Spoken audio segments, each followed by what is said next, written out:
अल्हम्दुलिल्लाह नहमदुहु व नस्तईनुहु व नस्तगफिरुह व नु'मिनु बिही व नतवक्कलु अलैहि व नऊज़ु बिल्लाहि मिन शुरूरि अनफुसिना वमिन सय्यिआति आमालिना मन यहदिहिल्लाहु फला मुज़िल्ल लहु व मन युज़्लिलहु फला हादिय लहु वनशहदु अल्ला इलाहा इल्लल्लाह वहदहु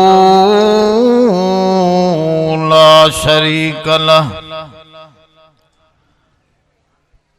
शरीक लहु वला नज़ीर लहु वला मिस्ल लहु वला मिसाल लहु वनशहदु अन्न सय्यदना व सनदना व मौलाना मुहम्मदन अब्दुहु व रसूलुहु इन्नल्लाह व मलाइकतहु युसल्लूना अलन नबी या अय्युहल्लज़ीना आमनू सल्लू अलैहि व सल्लिमू तस्लीमा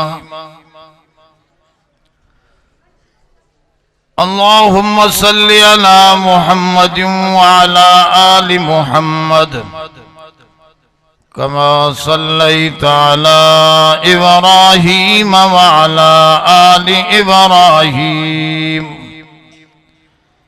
इन्नका हमीदुम मजीद।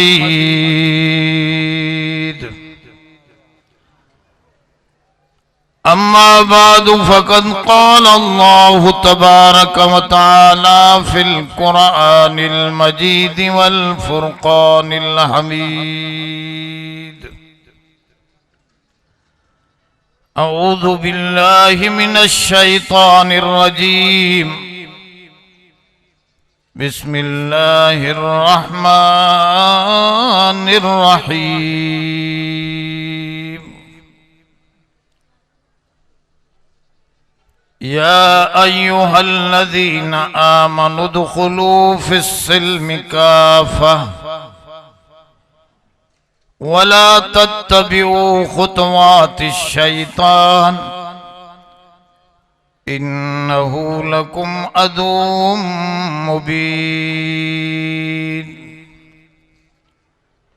सदक़ल्लाहुल अलीयुल अज़ीम। मरादर मंज़ले जाना चो अमनो ऐश आरानम जरस फरियाद में दारद के बरबंदीद महमलहा शबे तारीक भी में मौज गिरदा बेदरी हाइल कुजा दानंद हाले मासुबुक सारा निसाहिलहा अलाया अय्युहस्सा की अदिर कास्यों व नाविलहा के इश्का सान मुदव्वल वले उफ्ताद मुश्किलहा जिनकी नामों की नहीं है इंतहा जिनके नामों की नहीं है इंतहा इब्तदा करता हूँ उसके नाम से। दरूद शरीफ बुलंद अल्लाहुम्मा सल्लि अला मुहम्मद व अला आलि मुहम्मद कमा सल्लैता अला इब्राहीम व अला आलि इब्राहीम इन्नका हमीदुम मजीद। मोहतरम दोस्तों, दरूद पढ़ने वाला थोड़ो अॻिते वधी अचो। नंढड़ा तव्हां उथी वञो, पोइ वञी वियो, उथो हितां, नंढड़नि खे उथारियो पंहिंजे पासे। जेके वॾनि दरूद पढ़ियो आहे, थोरो दरूद खे मञण वारा क़रीब थी अचो। साहबा किराम खून वहायो आहे न कलामुल्लाह खे सम्झण जे लाइ। असां पघर जा 2 कतरा या सर्दीअ जा 5 मिंट बि नथा गुज़ारे सघूं। वेझा थी अचो, क़रीब थी अचो। जेतिरो क़ुरान शरीफ़ जे वेझो थींदो, एतिरो अल्लाह जी रहमत तव्हां जे वेझो थींदी। ये सॼो दुनिया जे अंदरि फ़साद क़ुरान खां दूर वञण जे करे आहे। क़ुरान मजीद जो क़ुर्ब ई इंसान खे ज़िंदगी बख़्शींदो आहे। ऐं ज़िंदगी पाण में गॾा इज्तिमा पैदा कंदी आहे। मौत इंसान खे बिखेरे छॾींदो आहे, सभु उज़वा बि बिखरी वेंदा। इन जे करे मादे में बिखेर आहे, रूह में इज्तिमा ऐं गॾजाणी आहे, ऐं रूह आहे क़ुरान शरीफ़। दोस्तों, असां तव्हां सभु मुसलमान आहियूं, पर अफ़सोस इहो आहे त असां पंहिंजे रब ज़ुल जलाल सां ताल्लुक़ खे सही नमूने सां इस्तवार नथा कयूं। या त असां शक जा बीमार बणिजी चुका आहियूं। इंतहा इंसान जॾहिं शक में ईंदो आहे तॾहिं अमल सही न कंदो। यकीन ऐं इल्म वारो कुझु न कुझु ज़रूर अमल कंदो। कंहिं माण्हूअ खे पक हुजे त ही शींहं अचे थो साम्हूं, ऐं शींहं जे लाइ पक हुजे त इहो विढ़ंदो आहे माण्हूअ सां, त माण्हू कुझु अमल कंदो न। भॼण जो या लिकण जो या बचण जो अब कंदो या न कंदो। पक अथसि त इहो शींहं न छॾींदो त भॼंदो, बचण जी कोशिश कंदो। पर हिकिड़ो चरियो आहे, उनखे पक न आहे त शींहं को विढ़ंदो, त नेठि उहो उनजे वात में पवंदो। जंहिं माण्हूअ खे अल्लाह अल्लाह जे रसूल ते यकीन न आहे न, उहो अमल खां बेज़ार आहे। उनखे ख़बर कोन्हे, उहो इल्म ई न आहे जेको इल्म अमल पैदा नथो करे। हिकिड़े हजम वटि वेठा हुआसीं, समझदार हजम हुयो। हजम समझो था न, ॾाढ़ी बाड़ी खत बत ठाहींदो आहे। समझदार हजम हुयो, वेठा हुजो। मांखे चए पियो मौली साहब अलाह त कोन्हे। मां उनखे ॾिसां पियो, यार हेॾो चङो माण्हू, हिनखे इहो फ़िक्र कीअं अची वियो त अलाह कोन्हे। मां चयो बस इहो वरी तोखे कीअं ख़्यालु आयो? चइसि अलाह हुजे हा त को बीमार तड़पे थो, को मरीज़ मरे थो, को परेशान ज़लील ख्वार थे थो,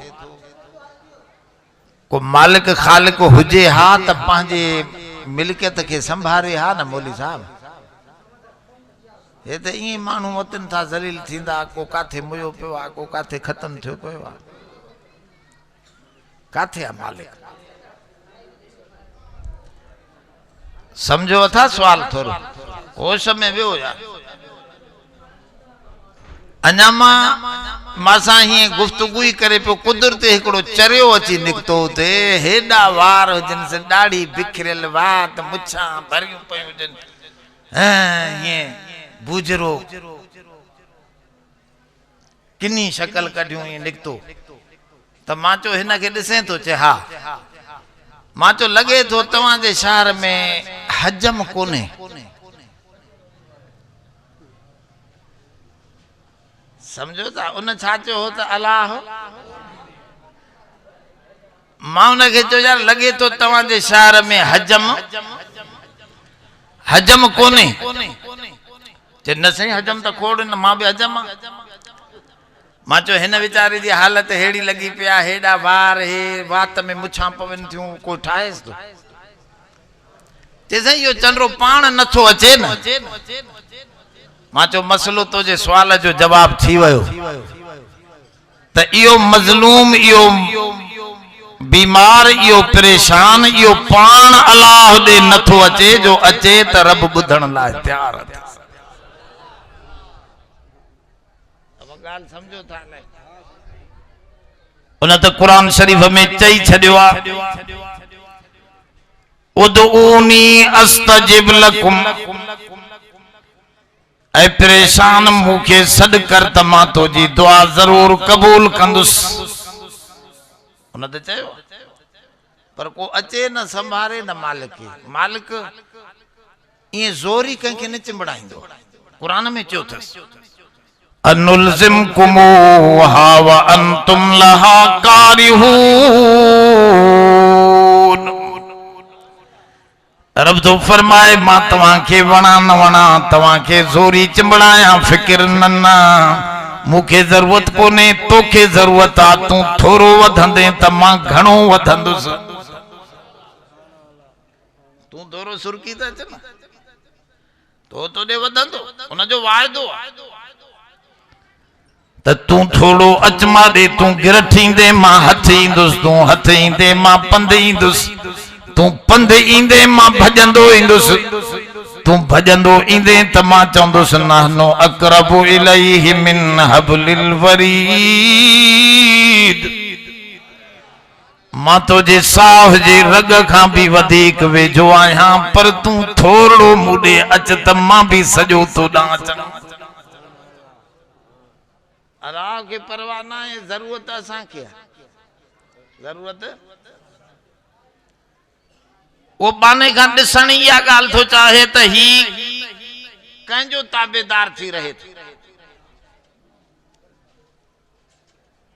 दोस्तों चूंड गुजरी वही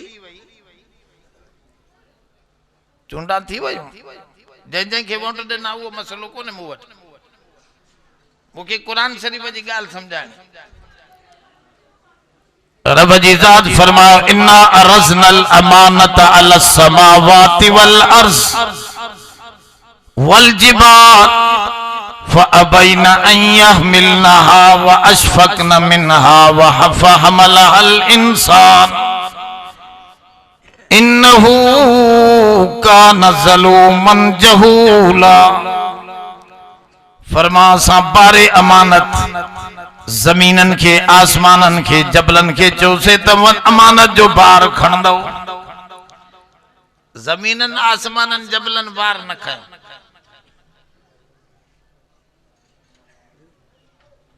इंसान बीठो न चौसे मां खणदुस यो अमानत हुई छा या केड़ी शे हुई जका अल्लाह से जबलन के दे पियो उनन न खयो आसमानन के दे पियो न उलमा जो इन ते वडी देती लेती पर सही गाल मां तवा के अर्ज रखा या हुई इख्तियार जी अमानत यानी चूंड जी अमानत समझो था अल्लाह से जमीन के चो आसमान के चो 20 रस्ता हुंदा सही रस्ते ते पान चूंडे हलंदे जैसे मुझे बस जी गाल कोने मां थड़ी वेंदुस ऐ सिज थड़ी वने पांजे रस्ते खां त पोइ निजाम हलंदो जमीन थड़ी वने पांजे रस्ते खां साइंसदान चवंदा है जमीन थोड़ो मथे चढ़ी अचे न सिज जे वेझो थी वने 200-300 माइल त हे जमीन कोयलो बणजी वने जो 200-300 माइल सिज खां थोड़ो हेठ लही अचे त हे बर्फ बणजी वने इन विच ते हले थी त हे कदे थधिया कदे गरमा इंसान जिंदा हैं जानवर आहन हिते पोखा बनियूं पयूं थियन जो इया पांजे रस्ते खां थड़ी वने त का शय सिधी त अल्लाह से हिनन के चो त तवा पाण रस्ते ते सीधा हलंदो उनन चो न सही असां में रस्तो फीड करे छड बस जी तू दसींदे उन नमूने हलंदा रहंदा से बाक़ी असां पंहिंजे इख्तियार सां सही हली न सघंदासीं। इंसान चयो सही भल जेतिरा भी कूड़ा रस्ता हुजनि तू मुंहिंजी मदद कंदे त मां सिधे रस्ते ते हली ॾेखारींदुसि। त रब साईं फरमायो इन्नहू कान ज़लूमन जहूला। अब इहो वॾो मसइलो, हिते रस्ता त खोड़ आहे, मुख़्तलिफ़ रस्ता आहिनि। रोज़ाने जो मसइलो आहे, रोज़ाने जी चूंड आहे। जलसे ते वञा या होटल ते हलां, हाणे चूंडणो आहे तोखे, कहिड़ो पासो चूंडे थो अचे? रोज़ानो जी चूंड आहे। मस्जिद ॾे वञा या होटल ते हली झट चांहि पियां, कचहरी कयां, फिल्मा बिल्मा बाज़ार ॾिसां, को ख़बरां चारां लही अचां, तुंहिंजी मर्ज़ी। रब साईं फरमायो इहो चूंड जो मसलो इंसान खयो, असां उनखे समझायोसीं त तूं घबरा न, तुंहिंजी मदद अकल सां भी कंदासीं। अब हिदायत टिनि शयुनि सां थींदी आहे। तबियत सां, बीमार जी जेका तबियत घुरे उनखे ॾियो। हदीस में ईंदो आहे हिकिड़ो शख़्स हुज़ूर जन खे पुछण विया, उनजी बीमारीअ जे बारे में उनखां पुछण विया। हदीस में ईंदो आहे जेको बीमार खे पुछण वञे तो सुबुह जो, मोमिन बीमार खे पुछण वियो, सुबुह जो वियो त शाम ताईं 70,000 फरिश्ता उनजे लाइ मग़फ़िरत जूं दुआऊं कनि। शाम जो वियो त सुबुह ताईं उनजी 70,000 फरिश्ता हुज़ूर जन पुछंदा। पाण आया हिकिड़े घर में, बीमार हुयो, उनखां पुछूं त ॾे ख़बर छा हाल आहे? चइसि मुंहिंजी दिलि में तमन्ना आहे त मूंखे उफराटो मानी खपे, गेह में लत पत हुजे। हुज़ूर जन हमरा खे चयो यार हिन खे हथ करे ॾे। चइसि हिते त न मिलंदा, न राबुग में मिलंदा उफराटा। अॼु भी राबुग में बदर जे रस्ते सां जेकॾहिं मदीने शरीफ ॾे मके खां अचिजे त रस्ते में ईंदो आहे राबुग, उते अॼु भी बेहतरीन मानी थींदी आहे। माना बादाम पिस्ता उन मानीअ में पियल हूंदा आहिनि, तिर वग़ैरह वग़ैरह अलाए छा छा उते मानी मिलंदी आहे। उन दौर खां वठी आहे। हदीस में ईंदो आहे हुज़ूर जन फरमायो हमरा खे तोखे पैसा मां थो ॾियां, बीमार जी ख्वाहिश पूरी कर, छो त बीमार खे जंहिं शइ जी ख्वाहिश थींदी आहे उहा खाराइबी आहे त जल्दी सेहतमंद थी पवंदो। उलमा लिखियो आहे त बीमार जी ख्वाहिश पूरी कजे। हुज़ूर जन उनखे ख़र्च पाण ॾिनो, उहो घोड़े ते चढ़ी राबुग वियो। समुंड जे किनारे ते नंढड़ो शहर, उतां वञी उफराटो वठी आयो, बीमार खे खाराइण वठी। त तबियत भी हिदायत कंदी आहे, माना सही रस्ते जी। जेका शइ कमी हूंदी तोखां घुरंदी। अब अंदर बुख लगी तो में कमी पैदा थी त तोखां मानी घुरंदी, तबियत घुरे थी न, इहा भी हिदायत। ॿियो इंसान जो अकल आहे जेको भी चूंड सही कराईंदो त मां सही शइ खणा, नतीजो ॾिसां। ही शइ बज़ाहिर त मूंखे मिठी लगे थी, मतां ज़हर पियल हुजे, छो त ॾे दुश्मन थो। बज़ाहिर त मिठी आहे, पर दुश्मन जे हथारों जो अचे थी त हिन में शक पवे थो पियो त हिन में मतां अंदर त इहो मसलो चूंड जो आहे। त रब साईं फरमायो तोखे मां तबियत जी हिदायत भी कंदुसि, तोखे अकुल जी हिदायत भी कंदुसि, पंहिंजी वही मोकिले नबियनि जे ज़रिए तोखे हिदायत जो रस्तो भी समझाईंदुसि। पोइ जेकॾहिं तूं हली पए त जन्नत तुंहिंजे लाइ आहे, छो त ॿियनि इम्तिहान न क़बूल कयो। जेकॾहिं पोइ भी न हले त जहन्नम भी तुंहिंजे लाइ आहे, जो तूं एडी हिदायत जे बावजूद सिधो रस्तो न वरतो, इख्तियार हुजण जे बावजूद तूं न हले। मसलो समझो? चूंड वॾो मसइलो आहे। बुजुर्ग लिखियो आहे त चूंड में 3 ज़ेफा टॉप नंबर जूं आहिनि, 2 मर्द टॉप नंबर। हिकिड़ी ज़ेफा त बीबी आसिया आहे। अब मसलो सॼी शरीयत जो आहे, चूंडन जो मसलो कोन्हे। मतां भउ था कयो त मौलवी मतां चूंडन में भेण वोट न ॾिनासीं, मौलवी उन ॻाल्हि ते थो अचे, तंहिंजे करे उथण जी कोशिश कयो। न, मसलो पूरे दीन जो आहे, पूरी ज़िंदगीअ जो आहे। जिंदगी जे हर लम्हे में तो के चूंडणो आहे त मां सुम्हा या नमाज ते वञा, घरवारी जी गाल खणा या अबे अम्मा जी गाल खणा, पांजे नफ्स जो मामलो चूंडिया या कुरान है हदीस जी गाल मथे कया, सजो मसलो चूंड। उलमा लिखियो बीबी आसिया फिरौन जी घरवारिया नंढड़े मूसा के दिसी चवे थी खदीजतुल कुबरा जी जै मुझे सोने मोहम्मद के पांजो घोट चूंडियो। आम तरह से ये थींदो आ, मर्द चूंडीदा आहिनि औरतूं, पर हिते नजर अचे थो त बीबी खदीजतुल कुबरा जॾहिं हिक औरत सां न्यापो मोकिले थी मुझे सोने मोहम्मद दे त मां तो सां शादी करण चाहियां थी, तू कबूल कर। हुजूर जन चाचे अबू तालिब के चयो चाचा खदीजा न्यापो मोकिलियो आ, छा ख्याल आहे? ॾिसो मशवरो नबी केॾो बि अकलमंद हो जो उन जी दुनिया सजे सां उन जे अकल के तोड़जे त सारी दुनिया अकल में घट थींदी, असांजो सोनो अञा वध थींदो। पर कुरान में आहे वशाविरहुम, सोना तू भी मशवरो कंदो कर, त पंहिंजी संगत सां मशवरो करण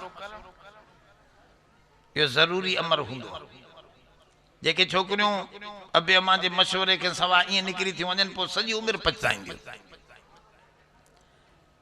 सॼी कौम जो ऐब भी पंहिंजे कंध ते खणंदियूं, अबे अम्मा खां भी कटजी वेंदियूं, इंतहाई परेशानी जी जिंदगी।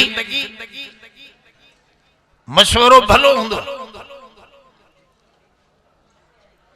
हुजूर जन पंहिंजे चाचे वॾे सां मशवरो था फरमाइनि, चाचे जो पुट खदीजा तो दे न्यापो मोकिलियो आ। साईं हा, जे खदीजा दे त वॾनि वॾनि सरदारनि शादीअ जा न्यापा मोकिलिया, उन्हनि सां हिन इनकार करे छॾियो त मां कोन कंदसि, तोखे पाण न्यापो मोकिलियो अथसि। हा साईं, त फरमाऊं देर न कर, खदीजा जहिड़ी पाकीज़ा औरत बी हिन असांजे मके में मुश्किल हुजे, सोना तोखे चूंडियो अथसि त इहा उन जी चूंड टाप जी आ जो मुंहिंजे सोने मोहम्मद खे घोट बनाए रखे। हुजूर जन आया, खुतबो थियो, निकाह त हुजूर पाण पढ़ियो, पर खुतबो अबू तालिब पढ़ियो। माण्हू सवाल कंदा आहिनि त अबू तालिब जो खुतबो इहो निकाह सही आहे जॾहिं वो काफर हो?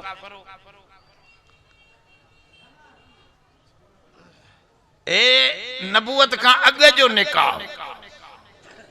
हिकिड़ो मसइलो समझो, अज भी कोई काफर यहूदी जाल सूदे मुसलमान थींदो त निकाह न करण जी जरूरत न आहे। निकाह वो जो यहूदन वट थियो हो, ईसाइन वट थियो हो, हिंदुन पाण में कयो, जाल हिंदू मुसलमान था, निकाह सागो रहंदो शरीयत जो इहो मसइलो। त इहो सवाल ही गलत आहे। त अबू तालिब जो खुतबो सही पो कीअं? अबू तालिब जे मुतालिक खुद बुखारी जी हदीस भी आहे तो न जो ईमान न रहियो, उनके आखिर ताईं हुजूर मिनथू कंदो रहियो। पर अहले तशय्यत जे खुद किताब तफसीर कुम्य में भी हिकड़ी रिवायत एड़ी मिले थी, इन्नकला तादी मन अहबब्त वलाकिन्नल्लाह यादी मन यशा। अब छड़ो मोहब्बत सां गाल ना है, ईमान जरूरी है। मसलो ईमान जो, ईमान एडी वडी दौलत है, ईमान एडी वडी दौलत है जो इन ते थोरो गाल्हाए जे उन जो मां हिकड़ो मिसाल ॾियां तव्हांखे। तव्हां समूरई चाहियो था त असां रसूलुल्लाह जे खानदान में थियूं। बाबा मीर बर समय जा समूरन के दावत आ, चाहियो था तो हुजूर जे खानदान में दाखिल थियूं। गाल्हायो नथा। मां तव्हांखे ॾेखारियां त क़ुरान ईमान जे तुफेले तवा सबनी के रसूलुल्लाह जे खानदान में दाखिल करे। कुरान खुद, हदीस वगैरह तो पोआ। अन्नबियु औला बिल मुमिनीन मिन अनफुसिहिम व अज़वाजुहु उम्महातुहुम। रब से कुरान में फरमायो नबी मोमिनन के पंहिंजे साव खां वधीक वेझो आ, साव खां वधीक महबूब आ। मोमिनन जूं नबी जूं घरवारियूं मावरियूं हन। मोमिनन जूं नबी जूं घरवारियूं अब कहजूं जोर सां मोमिन केर भी हुजे, बलमीर बहर हुजे, कारो बिलाल हबशी जेड़ो हुजे, सुहैब रोमी जेड़ो हुजे, अबू हुरैरा तौसी हुजे, ईमान आंदई त रसूलुल्लाह जे खानदान में दाखिल थींदो। हाँ सैयद थींदा खूनी रिश्ते सां, नबी जा रिश्तेदार असां थींदासे ईमानी रिश्ते सां नबी जा रिश्तेदार।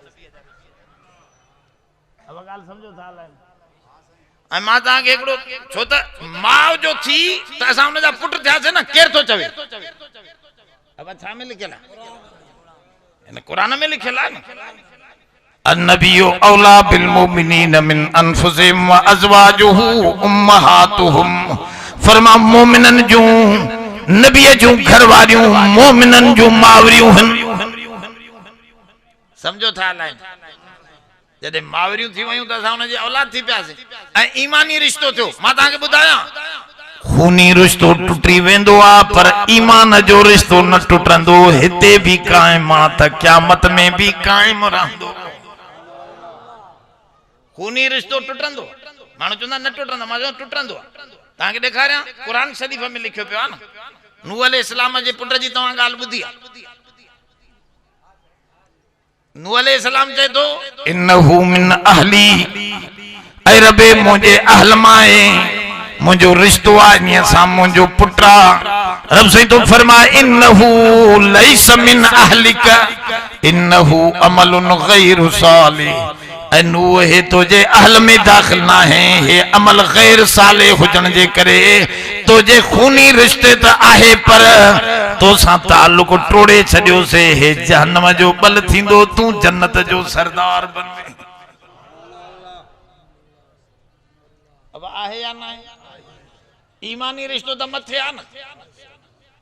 हुजूर सल्लल्लाहु अलैहि वसल्लम जंग बदर में मुसअब बिन उमैर हुजूर जो खास शागिर्द हो, जंहिंखे उस्ताद करे मदीने जो मोकिलियो है, अल मुअल्लिमुल मुजाहिद।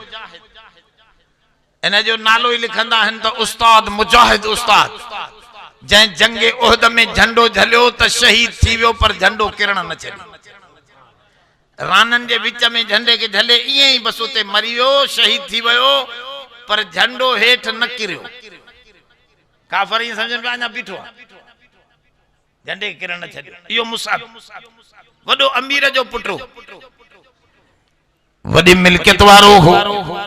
जॾहिं ईमान आंदई त अबे मां कपड़ा लाहे छॾेसि, कूणियूं पाए हुजूर जी दरबार में आयो त जिब्रील भी कूणियूं पाए आयो।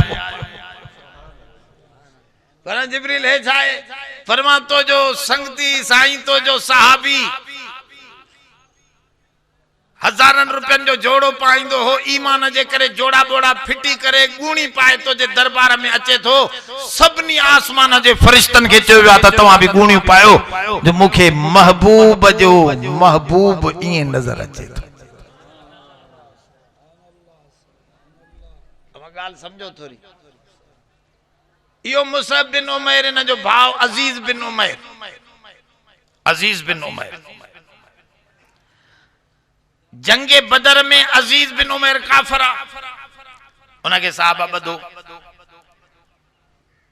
छिके बदन से पिया त हे भाउ मुसअब गुजरियो उन जे पासे मां।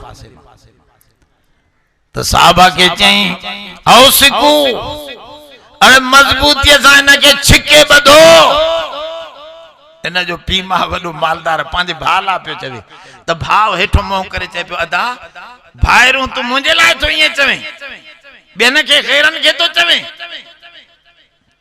त हज़रत मूसा अकल करे भाउ खे थो चवे त तोसां कहिड़ो रिश्तो तुवारो रिश्तो कुफर जे करे मूंखां टुटल आहे जेके ॿधण वारा आहिनि मुंहिंजा इख़वानो ना मुंहिंजा भाइर इहे थी जेके तोखे छिके ॿधनि था पिया भल तोखे छॿे जा ॿिज नज़र अचनि था पर इहे मुंहिंजा वेझा भाइर रिश्तेदार हिते बि मुंहिंजा रिश्तेदार इहे ईमान वारा थी त क़यामत में जन्नत में भी मुंहिंजा रिश्तेदार इहे थी तंहिंजे करे तूं मुंहिंजो भाउ कुफर जे करे नाहे कुफर आयो त विच में दीवार अची वई ईमान आयो त जो मोहम्मद करीम अरबीअ जे घर जो भाती बणजी वई अब ॻाल्हि समझो त सही केॾो मर्तबो आहे ईमान जो माण्हुनि खे ख़बर कोन्हे क़ुरान पढ़नि त पतो पवे न ईमान वारनि सां अल्लाह ताला ॻाल्हाईंदो ईमान वारनि सां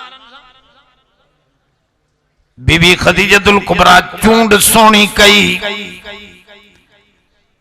ईमान जी पहिरियों ईमान आणण वारी बीबी खदीजा हुजूर के सजो माल शादी करण खां पोइ बख्शे छॾे हुजूर जन जो पया त सजो माल खैरात करे छॾे रात जो सुम्या बीबी साहब आगे पूछे दे खबर मां तो जो माल तो सजो हलाए छड़ियो हाने तू नाराज त ना फरमा से मुके अजे एडी खुशी थी आ एडो आराम अचे तो पयो खुदा जाने तो जो माल हुंदो त फिक्र हुंदो मता नौकर को छोड़ियो त न थो को दगा त न थो कयो सवे फिक्र पवंदा हाने त एडी छुट्टी पया जो सोना तू मिली वे सब माल हलियो वियो त परवाह ना हुजूर जन सां ॾाढो निभायो त इन माईअ जी चूंड भी आला दर्जे जी चूंड बी माई आहे बीबी सफूरा बीबी सफूरा या हजरत मूसा अलैहिस्सलाम जी घरवारी मूसा अलैहिस्सलाम एकड़े हमरा के मुक है छो हई वो हमरा कहते जुल्म पियो करे ए मजलूम जी मदद वाजिब हुंदी आहे त मोमिन मजलूम सां मदद जरूर कर अब दिसो ता मजलूम ना केड़ो जुल्म करे थो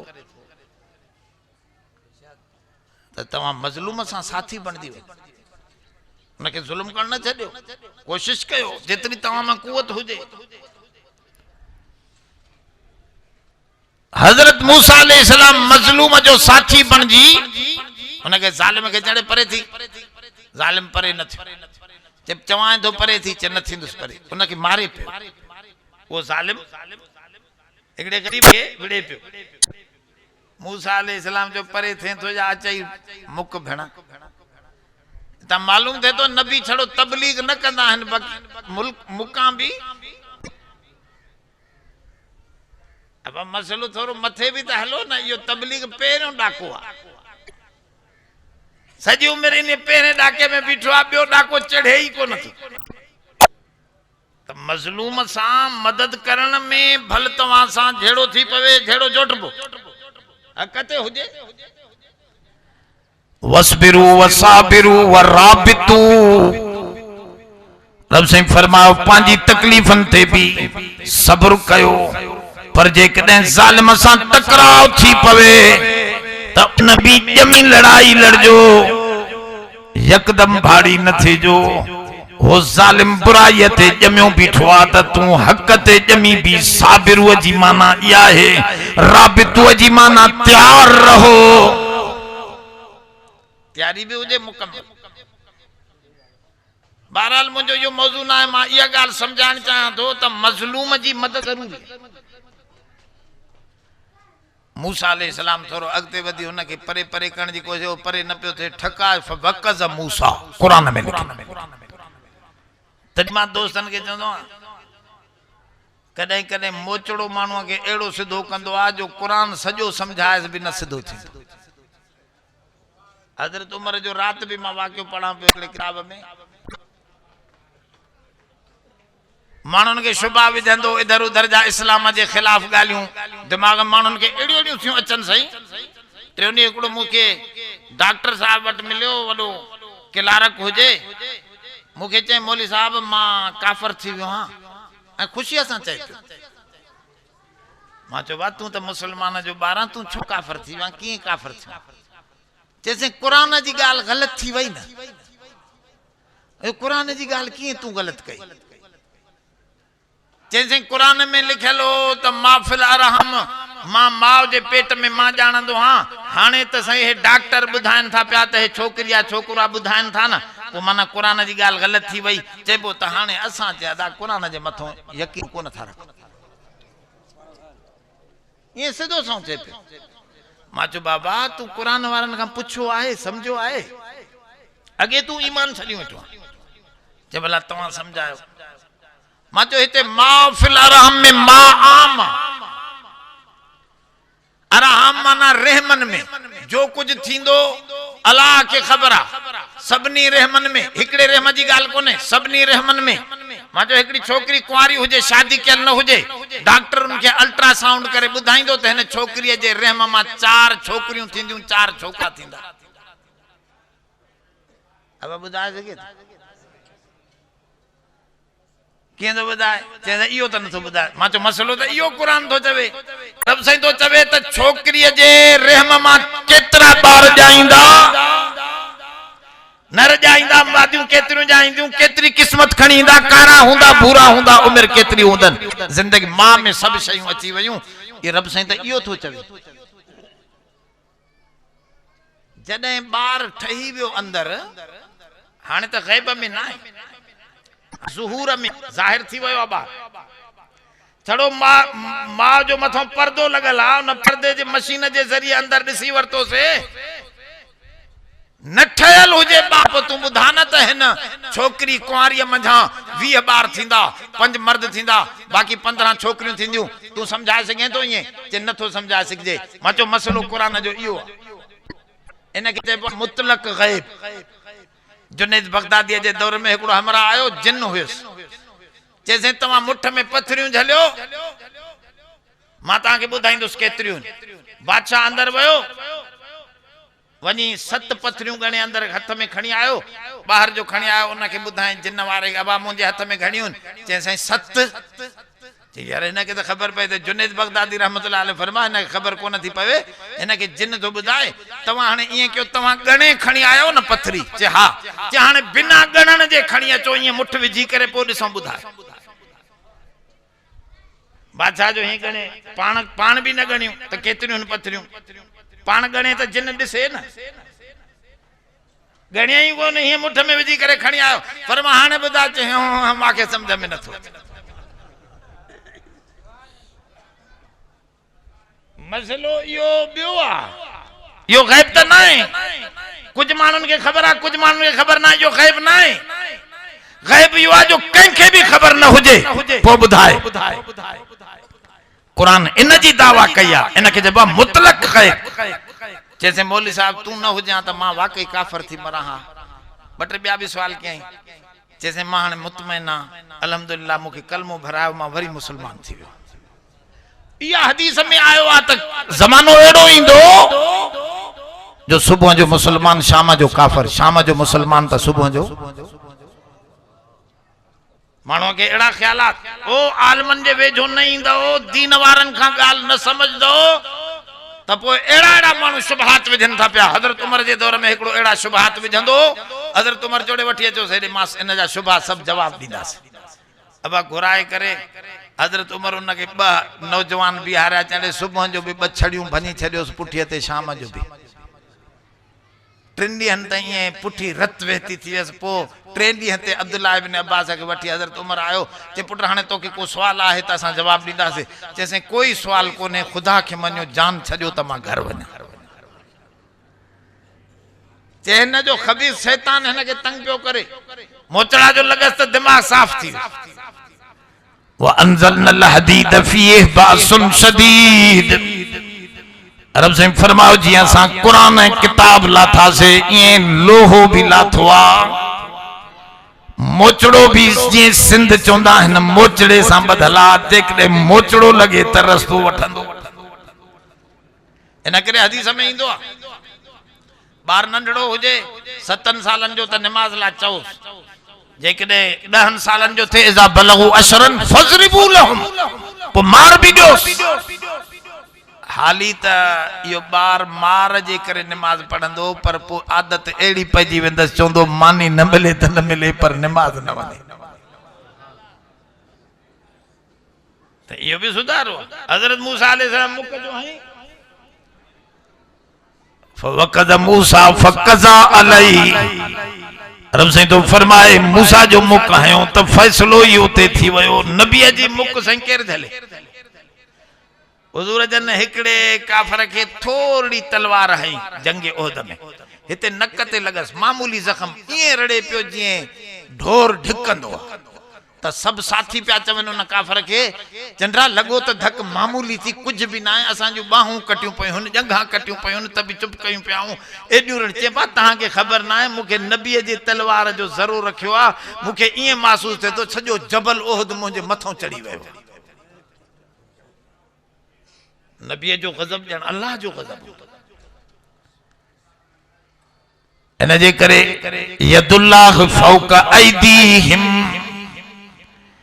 इनन हथन जे मथा अल्लाह जा हथ हा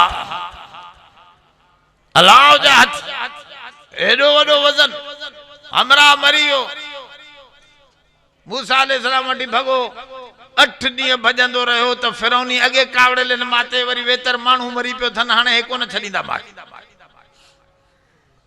यो खौफ तबई थिंदो यो खौफ ईमानी ना है ईमान मुतमइन नबी जो ईमान मुतमइन पर तबई खौफ उन जो मिसाल मा ही नींदो जे एकड़ो शीं बंद हुजे पिंजरे में तवा के पक्का तन शीखन मा निकरी न सिकदो मजबूत शीखा हन पर अंदरों वठी धाड़ जो करे तवा पासे में बीठा जो थोड़ो पोते थी वनो हालांकि पक्का तवा पर उन जी धाड़ में कुछ एड़ो असर थिंदो आ ये कने मुसीबत नबी ते भी इंदिया तो थोड़ो भजंदो हकीकी खौफ न हुंदो आ दिल मुतमइन हुंदिया त हे थिंदो कुछ को पुजदे जंग में आयो ब औरतूं ॾिठई त धण झलियूं तज़ूदान बिन धण खे पोइते पयूं रखन मर्दन सां न पयूं मिलन मर्द धनार पानी पियारन पया पर औरतूं पंहिंजे बकरिन खे पोयां झलियूं बीठियूं हूं उलमा लिखियो त इता मालूम थे थो त औरत ऐं मर्द गॾु कम न कन यो हया जो बुनियाद को एजुकेशन तबाही है बर्बादी हाने त हिनन पान या रिसर्च कई आ त औरत ऐं मर्द पान में वेहन त ब्लड प्रेशर में फर्क अची थो बिने जो ब्लड प्रेशर चेक को जुदा जुदा निकरे ऐं जदीद तहकीक आई आ औरत मर्द जे कने घणो वक्त गड वेंदा त थी सके थो मर्द में जेके जिनसी तकाज़ाऊं हन उहे वधंदे वधंदे नेठ मर्द नामर्द थी वने काफी सां छोकरा दिसन था ये उगाड़ा फिल्म दिसी दिसी नामर्द थी वे हाने ख्याल ही कोन मौलवी ने भेजा को नुस्खो दस्यो हाने नुस्खो छा नुस्खो त तू सजो पांजो मोहकारो करे आए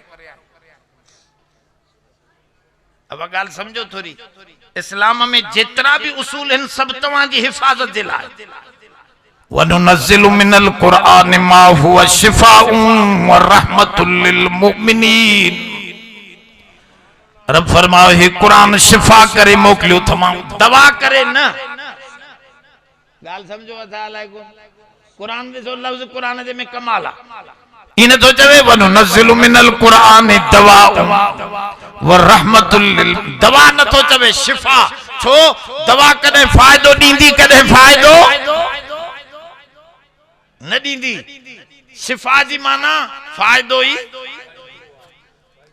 फायदो इसो कुरान शरीफ सही समझायो तो फरमाऊं ही शिफा भी आहे त रहमत भी आहे बहरहाल बार बिठू हज़रत उन्हनि खे चयो छो बीठियूं आयो तव्हां बकरियूं मायूं थी करे कीअं थो चारायो त मांजो अबूना शेखुन कबीर असांखे कोई मर्द असांजो मददगार कोने असांजो अबो पोड़ो थी वियो आहे तमामु घणो पोड़ो मजबूर आहियूं इतां उलमा लिखियो त मजबूरीअ में औरत ॿाहिरि निकिरी सघे थी पई बग़ैर मजबूरीअ जे निकिरंदी इस्तशरफ़हु शैतान शैतान उन ॾे छातियूं पाराईंदो आहे रूबरू औरत ॿाहिरि न निकिरे मजबूरी शदीद हुजे त पोइ निकिरे त फरमाऊं मजबूरीअ में निकितियूं आहियूं फरमाऊं पोइ पाणी छो न अचे पाणीअ सां मर्दनि सां गॾु कोन पीआरींदुसि इहे पीआरे वञनि पंहिंजे धणनि खे पोइ जेको बचंदो उहे पीआरींदासीं चए अच्छा हुननि त वरी छा कयो धनारनि 8 ॼणनि हुनजे मथां खूह जे मथां वॾो पत्थर खणी 10 ॼणनि रखी छॾियो जेको हेठि गारो पाणी पियो उहो वीचारनि अची पीआरियो त हज़रत मूसा अलैहिस्सलाम खे रहम आयो उन्हनि खे उहो अकेलो पत्थर परे करे बोको विझी पानी ड्रौ करायो हिनजे बकरनि खे ड्रौ कराए हिननि खे छॾे कुंड में लड़ी रब खे थो चवे लिमा अंज़लतनी इलैय मिन खैरिन फकीर ऐ रब जो कुछ लाही मां तो जो ॾाढो मोहताज आहियां मां तकलीफ़ ॾाढी काटी आहे रब भुख लगी आ ॾाढी मानीअ जो त बंदोबस्त कर इतां मालूम थे थो मामूली तकलीफ भी अचे तभी रब के सदजे रब मदद करने वारो काफी है मानिया जी गाल भी रब के तो चवे मानन को कोन तो घुरे रब साईं फरमा मुखा घुरियो थी त छड़ो मानी न दींदो मां जाल सूदे घर भी थो ॾियां अला तो वधिक ॾियण वारो मानू दींदा त अञा भी कुरकी कुरकी वरी मोहर भी हणी छॾींदा यकी पुछदा मौलवी साहब मदरसे में हेतिरो ॾींदो मां वरी मुखालफत में बीठो भी मुकाबले में तूं आ मुंहिंजे जहिड़ो लॻी अलाह साईं को घुर्जे त मसलो पाण ठाहींदो यकीन हुजे हेॾां ही घर ॾे मोटी आई सॼो किसो तव्हांखे मालूम आहे बिए के थी चवे या अबतिस्ताजरुहु इन खैर मन इस्ताजरतल कवियुल अमीन अयबा इन हमरा जेको असांजे बकरनि खे पानी पीआरे इन खे मजदूरीअ ते रख इन में ॿ ख़ासियतूं आहिनि चूंड जो तरीक़ो थी समझाए हर ॻाल्हि में चूंड समझाए थी माई त इन में सग कम करण जी भी आहे कुवत भी आहे कवि आहे अमीना अमानतदार बाबा ही मोबाइल आ न तव्हां एड़े मिस्त्रीअ खे ॾींदो जंहिंखे हिन जी ॼाण न हुजे अञा अॻियों ही हदीरो चट करे छॾेस ॾींदो उनखे मालिक पहिरियों त चवंदे दादा हिन जे ठाहिण जी उन में सग हुजे कुवत ठाहिण जी हुजे माहिर हुजे ॿियो वो बेईमान न हुजे आहे त ठाहिण वारो कारीगर वॾो पर एड़ो हरामिया बैटरियूं कढी वेंदो ॿियो न कढियई त भी बैटरी बदलाए पोइ उनखे ॾींदो माना ॿ शयूं ॾिस ॿियो न त हिक त उन में ठाहिण जी ताक़त भी हुजे ॿिए नंबर में वो अमानतदार भी हुजे त हर शय उन जे हवाले कबी आ तॾहिं थो चवे त तव्हां असां पाण खे नबीअ जे हवाले कयूं छो त उन में ॿ शयूं हिक त उन में ताक़त आहे जो तव्हांखे सघारी मशीन आहे नबी एड़ी मजबूत इंजन हूंदी आहे जो सारी उम्मत क़यामत ताईं उन जे कढ लगे त सभिनी खे जन्नत वठी वञे उन में कमजोरी न ईंदी हुजूर जन अकेले सिर सजी दुनिया से टक्कर खाने जे लाइ ये ताकत ही ना उन जी ताकत जो अंदाज नबी जो मां तव्हांखे इन नमूने समझा सघां थो तव्हां हे ॾिसो हे कुरान शरीफ केॾो ताकतवर आहे रब साईं तो फरमाए लो अंज़लना हाज़ल कुरआन अला जबलिन लरअयतहु खाशिअम मुतसद्दिअम मिन खशियतिल्लाह इन कुरान के जबल ते लायूं त जबल भी ॾकी वञे जरा जरा थी वञे चए थो न कुरान एडो पावर आहे कुरान में जबलन ते अचे त जबल खत्म पर वरी चए थो नज़लहु अला कल्बिक ऐ सोना मोहम्मद तो जे दिल ते हिन कुरान खे था लाहियूं चइबो त नबी जी दिल जबलन खां मजबूत आहे जबल लुडी वेंदा पर सोहणे जी दिल नथी लुडे इतां समझ में अचे थो त मोहम्मद करीम अरबी ताकतवर आहे उन जी ताकत जे मुकाबले कोई ताकतवर कोने हुजूर जन फरमा मां सुतो पियो हेडा जिब्रील वेठो हेडा मीकाइल वेठो मीकाइल मुखे तोरियो बिन मानन सा मां वजनी निकतु चैन सा वजनी निकतु अठन सा वजनी निकतु 100 सा वजनी निकतु हजारन सा वजनी निकतु फरमाओ लखन सा वजनी निकतु त जिब्रील अलैहि सलाम चयो मीकाइल एकड़े पासे दा लोहो कलम अर्शो कुर्सी सारी मखलूक रखंदे बे पासे दा मोहम्मद करीम अरबी के रखंदे त हे सब का मजबूत तोखे नजर इंदो वो पलड़ो झुकी पौंदो जे पासे दा सोनो मोहम्मद हुंदो तंजे करे तू हन के तोरी ना हे सजी कायनात जे मखलूक का ऊंची हस्ती है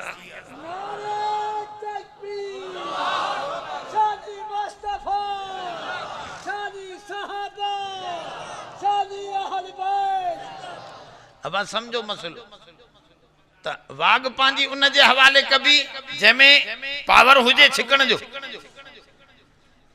बे नंबर में अमानतदार हुजे इत्तबिउ मल्ला यसलुकुम अजरन व हुम मुहतदून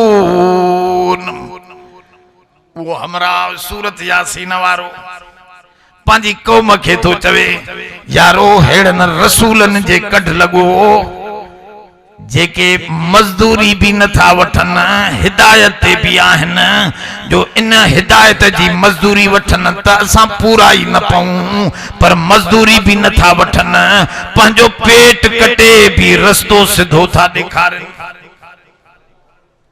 हवा हिदायत न के चबा दुनिया में बिन किस्मन जा मौलवी मिलंदा एकड़ो मौलवी हुआ जेको चंदो आ टीजो भी जायज आ चालीहो भी जायज आ चंदो आ जुमो अचई थो अबे जो 7 ताम भी जुमाने में करना थी खत्मो मां दींदुस खत्मो मां दींदुस चए तो बेचारो बाबा अबो मरी व्यास 40 हंडियन तई मिठी मानी मिठो लोलो खंड विजी गे हमें तरे मौलवी दे मोकिल अबे जी निड़ी कौड़ी थी वया 40 डी जेको आहे मुला या मिठी मानी खाइंदो त अबे जी निड़ी मिठी थींदी गाल समझो जान अरे चए थो अब कुरान बख्शानी त लाजिम वो पुरानो दौर गुजरी वो सवा कसीरे वारो हाने 500,000 रखनो पंदो पुट हाथ हाजिर एक बेचारो कुरान बख्शानी भी पैसा केर खणंदो गालायो न था हम मसलो साफ थियो न त एकड़ो मौलवी हुआ जेको चे थो टीजो भी जायज 12 भी जायज 40 भी जायज जुमानो तो जरूरी थी पर इनन सबनी जा खत्मा मां दींदो मां अजर का भी कुल मां खणंदो मां मयत जा थाव सामान भी मुंजा थी भले यतीम होजन से बाहर समझे ये सब माल मुखी खपे बियो मोली चे तो ये मुंजो सामान हो पर मां अल्लाह खातिर हक थो बुधाया मसलो समझो था या गाल तो कुरान में समझाए इत्तबिउ मल्ला यसलुकुम अजरन व हुम मुहतदून चे तो पियो एड़न जी ताबेदारी क्यों जेके पेट कटे भी तवा के हक जो रस्तो समझान था पिया ओ सादा अन्या भी है नाराज तो वरी वहाबिन ते अब नाराज वेठो अन्या भी अरे पेट कटे असा तो के सच था बुधायूं वरी कावड़ियो भी असा से मोली खुशहाल भलो हो असा जी रनन सा गड वेंदो हो कुटिया जो थाल मथे ते हुंदो वडो दोल गड जे पेट जेडो साण हुंदो दिसो ये बेसमझे जो गाल त कुरान शरीफ में ईमान वारन सा अल्लाह जी जात थी गालाए हिन जाते या अय्युहल्लज़ीना आमनू ऐ ईमान वारो। अब पर कुरान गाल के बदलाए वयो आहे। हे ॾिसो कीअं बदलायो अथसि। या अय्युहल मोमिनून नथो चवे, अरबी समझण वारा समझंदा, न त सिधो सो लफ़्ज़ इहो या अय्युहल मोमिनून ऐ मोमिनो न, या अय्युहल्लज़ीना आमनू ऐ उहे माण्हू जन ईमान आंदो आ। ईअं छो थो चवे एडो वकड़ करे ऐ उहे माण्हू जन ईमान आंदो आ, ईअं ॻाल्हि खे छो थो फेराए। जे तो तू न समझो आ कुरान में वडा राज हन, इन में वडो राज इहो आ त ही जुमलो फेलिए सा ईमान के आने थो ऐं फेल में तजद्दुद आ। तजद्दुद जी माना है फेल नौ नौ थींदो आ। तू उथे त वरी नौ फेल थियो, बैठे त वेहण जो नौ फेल थियो, खाधोई त खाइण जो फेल थियो, समझो था न। ये ईमान भी नौ नौ थींदो रहंदो आ, हर आन नए हुक्म सा घड़ी घड़ी नौ कयो ईमान के। इन पासे इशारो करने दे लाए कुरान शरीफ गाल के बदलायो या अय्युहल्लज़ीना आमनू ऐ उहे माण्हू जेके ईमान के ताज़ो ताज़ो रखंदा चो था पया, जदीद जदीद कंदा चो था पया।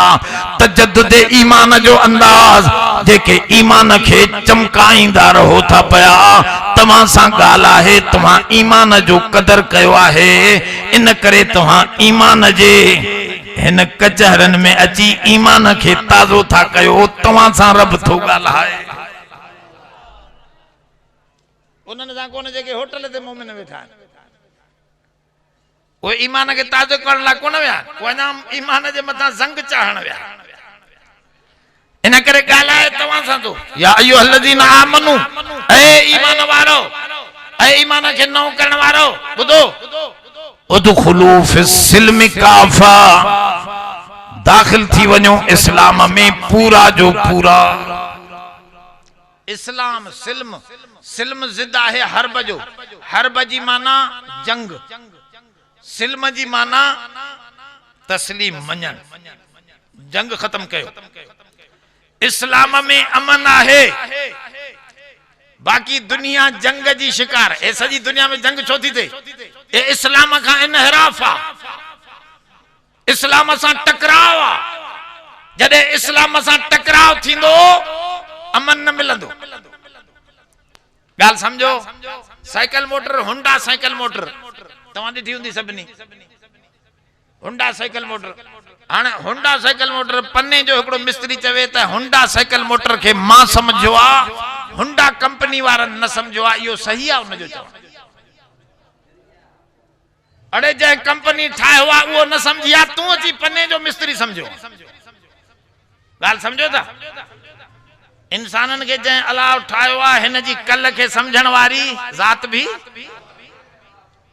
हाणे को चवे त न पार्लियामेंट जे ज़रिए मां कानून नओं ठाहींदुसि, इहो टकराव आ।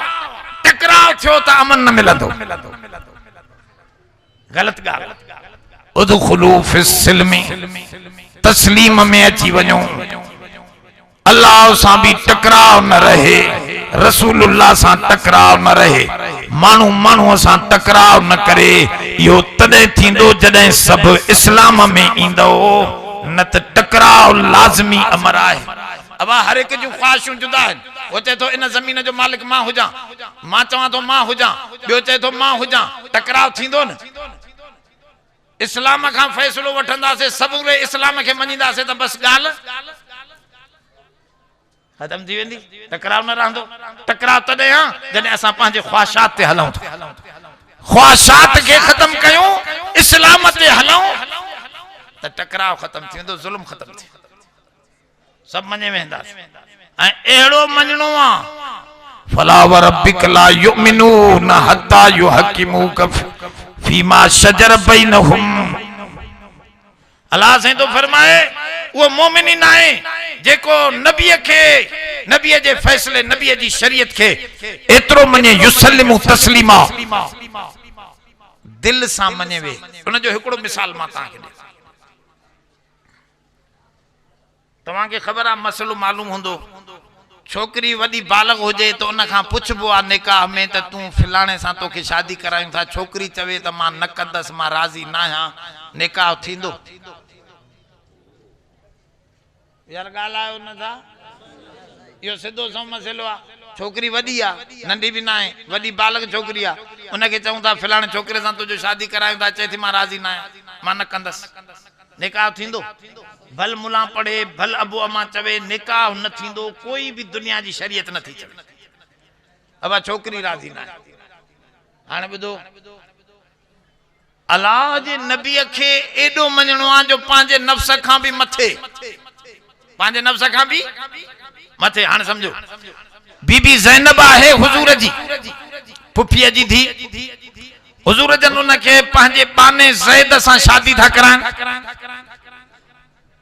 ज़ैद सां शादी था करान वो बानो उनके बानप जो एकड़ो लक़ब लगल आ बीबी ज़ैनब के चऊं हुजूर जन त मां तो जो निकाह कराया तो पयो ज़ैद सां चे ला अर्जा या रसूल अल्लाह मां राजी ना आहियां छोकरी थी चवे मां राजी ना आहियां उन जा भाइर आया छोकरी जा भाइर आया वो जेरा मुंजो पी मां त कोनो पर भाइर होया भाइरन के हुजूर जन फरमा मां तवा जी भेण के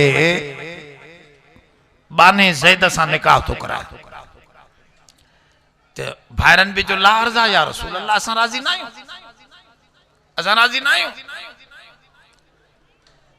अन्या ये चई मस बीठा त मथो कुरान नथो मा कान लि मुमिनिन वला मुमिनतिन मा कज़ल्लाहु व रसूलहु मिन अमरिही खैरा अल्लाह ताला फरमाए ओ कै मोमिन मर्द के कै मोमिन औरत के इख्तियार ही ना है नबी चवे त तो जी फलाने सा शादी करे छड़ी त शादी थी वई राजी रहे या न रहे छो त नबी तो जे नफ्स खां भी मथे तो सा ताल्लुक रखे तो पियो उन जो एडो हक आ जो तो जी गाल पोते थी वेंदी नबी जी गाल मथे थी वेंदी तदे ईमान जो मामलो टांदो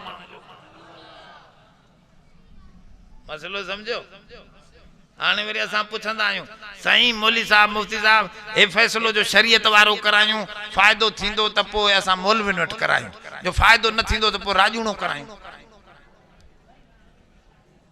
हाणे ॿुधायो इहो ईमान कहिड़ो आहे अल्लाह ताला तो फरमा उदखुलू फिस्सिल्म काफा पूरा जो पूरा मुसलमान थी रहो फायदो थे या नुकसान थे तो चो इस्लाम न छॾबो अब गाल समझो था ना फायदो थे तो पो ठीक है जो फायदो न थे तो बस ये मुसलमानी ना है नफे नुकसान में गड रहंदासीं या गाल कुरान तो समझाए तो सब दाखिल थे इस्लाम में कुछ गालियों इस्लाम जूं अब आहिर ॾिसो कपड़ा इस्लामी हिन पर दाढ़ी कोने कुछ वरी अंग्रेज लगो पियो आ इस्लाम में सारा दाखिल थियो अल्लाह से तो फरमाए कपड़ा भी तो जा इस्लामी हुजन मथो भी तो जो इस्लामी हुजे मुछा भी तो जो इस्लामी हुजन दाढ़ी भी तो जी इस्लामी हुजे तो जी रिश्तेदारियों भी इस्लामी हुजन सारो जो सारो सिस्टम तो जो इस्लामी बनजी वने यह गाल कुरान जी हिन आयत में लिखियल त कुछ मुसलमान कुछ अंग्रेज बणिया वेठा आहियूं कुछ मुसलमान कुछ हिंदुन वारियूं रस्मूं हलन थियूं असांजे घरन में यो इस्लाम ना है इस्लाम जी माना है पूरा जो पूरा इस्लाम उदखुलू फिस्सिल्म काफा हजरत अब्दुल्ला इब्न सलाम यहूदी हो वडो आलिम हो यहूदन जो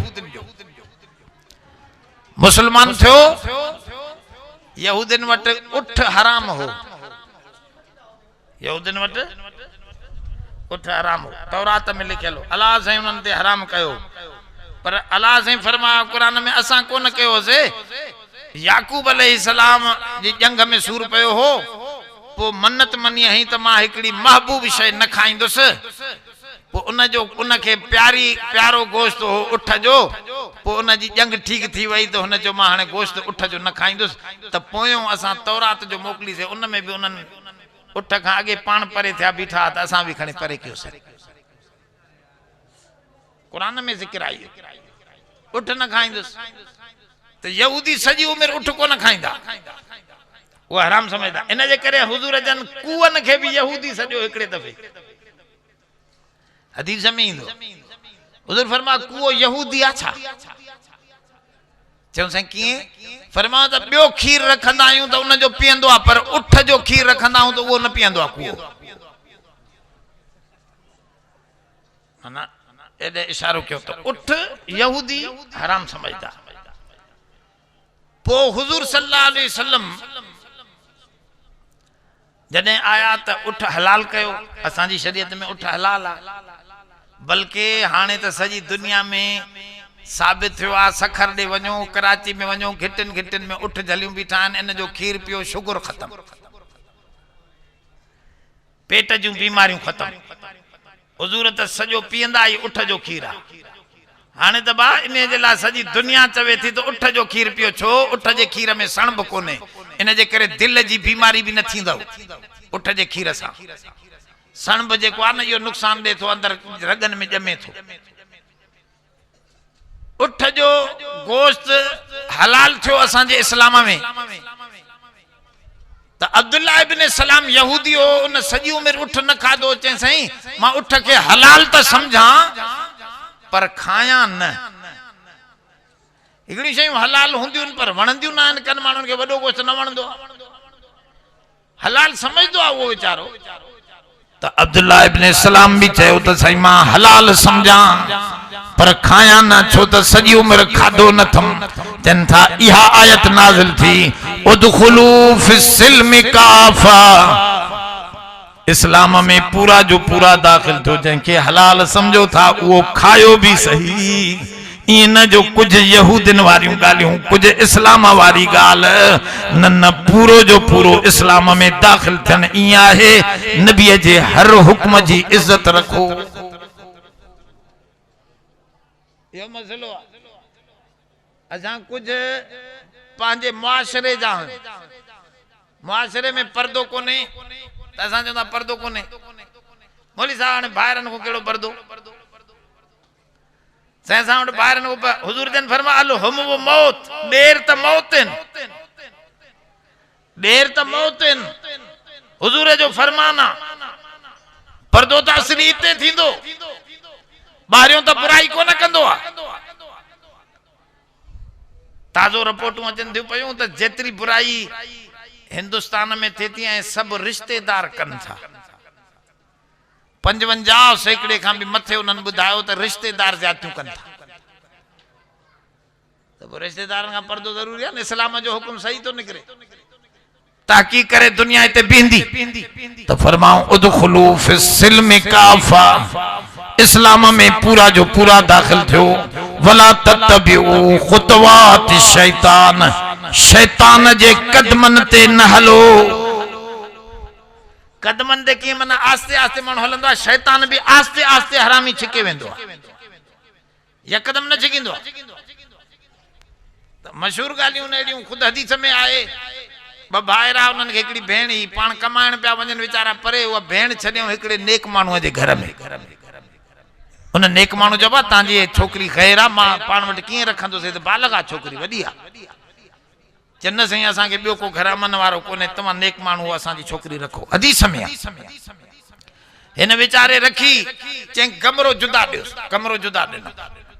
हाणे शैतान उन बुज़ुर्ग खे ईअं नथो चवे त इन छोकिरीअ सां बुराई कर। उहो हरामी छा कंदो आहे? पेर ठाहींदो आहे। पहिरियों हिन बुज़ुर्ग जे दिमाग़ में विधई त छोकिरी इंसान आहे, तूं मानियूं हीअं उछले ईंदो आहे जानवरनि वांगुरु, आराम सां छॿीअ में रखी करे पेश त कंदो कर न। हे कीअं थो करे तूं? ऐं बुज़ुर्ग आराम सां छॿीअ में रखियूं त नज़रूं मिली वयूं, ॻाल्हि खे वेझो करे वियो। वरी दिमाग़ में ईअं नथो चवेसि त बुराई कर, शैतान ईअं न चवंदो आहे। अटकल ठाहींदो, गप एॾी ठाहींदो जो पाण हमरा तिरकंदो वञी उते बीहे। हाणे हिनखे थो चवे यार तूं केॾो बुज़ुर्ग आहे, अलाह वारो आहे, कॾहिं छोकिरी महीनो थियो आहे, पुछो बि अथीसि त ख़ुशि आम, मथे में सूर अथसि, बीमार आहे, कॾहिं वीचारी सां ॻाल्हि ॿोल त कबी आहे, हरू भरू बसि एॾो भला। इस्लाम में तंगी त कोन्हे। अब हाणे 2 मिंट वेही उन खां हाल वाल शुरू थिए। ॻाल्हि सम्झो था? जॾहिं हाल वाल थिया, अखियूं मिलियूं, अकेलो मर्द ऐं अकेली औरत हुजे त तव्हां खे ख़बर कोन्हे मौलाना पे ॿुधाए इंग्लैंड में माउ पुट फिल्म ॾिठो बुराईअ जो उन्हनि जा जज़्बात एतिरा उभरी विया मौली साहब खां फतवा पुछनि पिया मौली साहब टेलीफोन ते चए पियो तोबा तोबा तोबा तोबा अस्तगफिरुल्लाह इस्तगफार कर मां चयो साईं छा आहे चए साईं माई पुछे थी इंग्लैंड खां पुछनि था त असां खां बुराई थी वई आहे हाणे छा कयूं मां तोबा तोबा करे इस्तगफार ॾसां इंग्लैंड में हाणे ॿियो छा कंदा आहियूं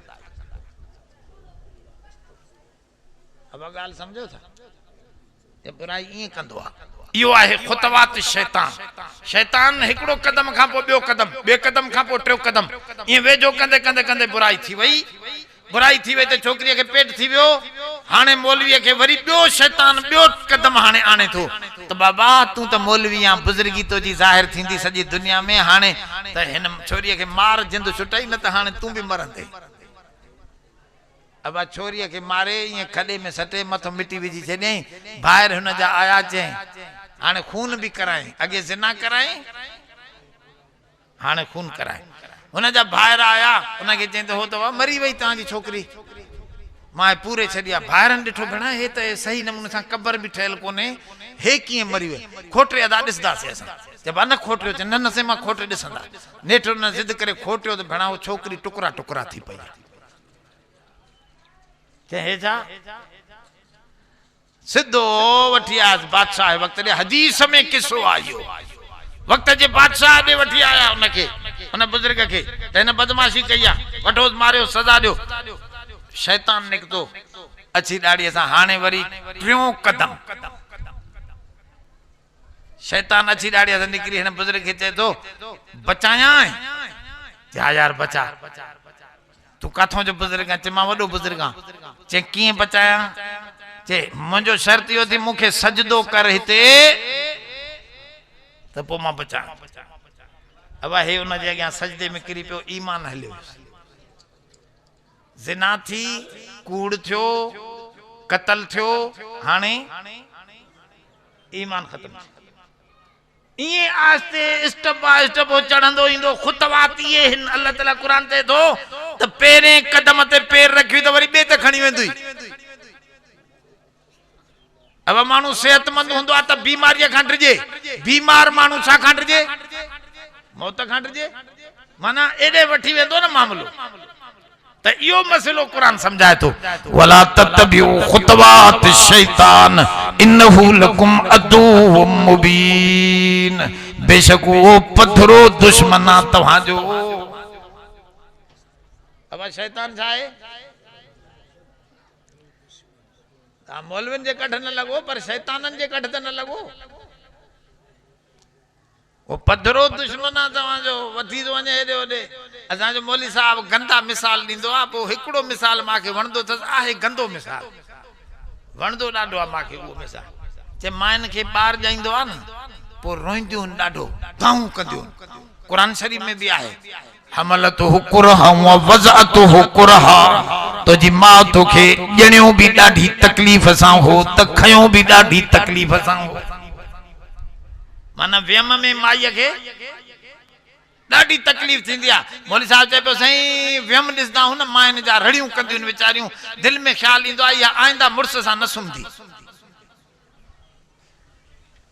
पर जॾहिं व्यम जो मामलो पूरो थी वेंदो आहे ठीक ठाक थी वेंदो आहे साॻियो मुड़ुस सां पई हूंदी आहे चई माण्हू बि रड़ियूं ॾाढियूं कंदा आहिनि मौली साहब साईं ज़ुल्म आहे वॾेरो रोड खाइयो वॾेरो बिजली नथो ॾे वॾेरो गैस नथो ॾे वॾेरो हीअं थो करे वॾो बदमाश आहे वॾियूं रड़ियूं कंदा आहिनि सॼो साल हा साईं 2-3 साल जॾहिं वोट जो टाइम ईंदो आहे त वरी साॻियो उन सां सुम्हिया पिया हूंदा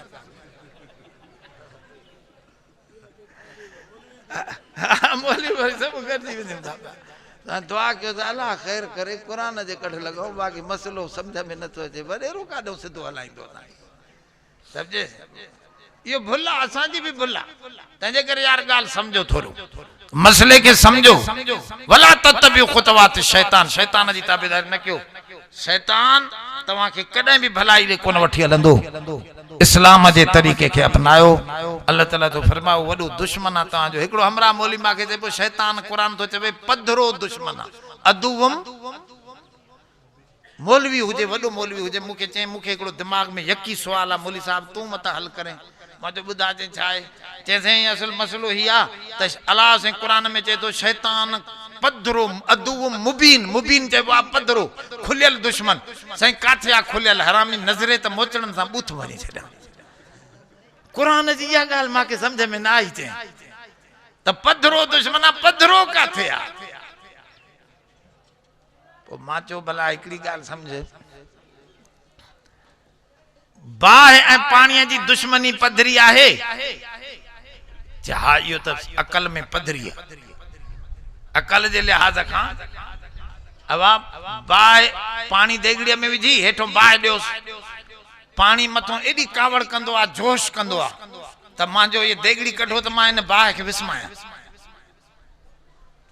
हां जाई आए बाह चोंदी आ त या देगड़ी परे थे त मां इन के सुकाए छड्या बई पान में झेड़ो हलदो इनन जी दुश्मनी आहे या ना है जो विच में देगड़ी निकरे त हिकड़ो बचंदो या पानी बचंदो या बाह बचंदी अब आहे या ना है त चेंजर हाने मुके समझ में आई गाल मां जो असा बाबा पानी जा वजलना मिनल माए कुल शैन हई अल्लाह ताला फरमा असा पानी सा जिंदा रखियो आ ना में माए मोहीन असा गंदे पानी में इंसान के ठायो आ त पानी आ ना है हो हरामी बाह आ इनन जी दुश्मनी त पधरी आ ना यो पान में ठाव के थींदो विच में देगड़ी होचे तो कढो नफ्सवारी त असा हुन जे मथो चढ़ी वना होचे तो मां हुन ते चढ़ी वना अब वडो झेड़ो हले तो दुआ क्यों अल्लाह से असा के कामयाबी दे इन जो शैतान काबिज थी वने पिछाड़ी तई टिजंदा रहो हजरत इमाम मालिक रहमतुल्लाह अलैह आखिरी वक्त मौत जो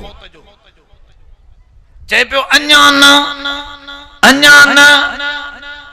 साथन पूछो साईं होश में आया साईं यो छा पिया चो अन्या न ज्यादा शैतान आयो खबीस मुखे चे पियो बची थो वने मालिक मां चवास पियो जेसते हिकीअ में साह हुआ अन्या तो खां कोन बचवा साह ईमान सा वने त पोस बची निकतुस यारा में विड़ंदो आ वडो विड़ंदो मौलवीन सा मौलवी थी विड़ंदो आ जटन सा जट थी विड़ंदो आ एड़ा गालियों विझंदो आ दिमाग में दुआ क्यों अल्लाह ईमान सलामत रखे तमाम दुखियो जहान अची अब इन आयत के मां चंगी तरह तवा जे अगे आंदो आ दुआ क्यों पांजी हर गाल इस्लाम जे ताबे करे छजे हर शय इस्लाम जे ताबे पुछा कंदा रहो त हे मसलो इस्लाम में किया उन नमूने से कम कंदा रहूं अल्लाह से कामयाबी दींदो आखिर दावाना अनिल हम्दुलिल्लाहि रब्बिल आलमीन।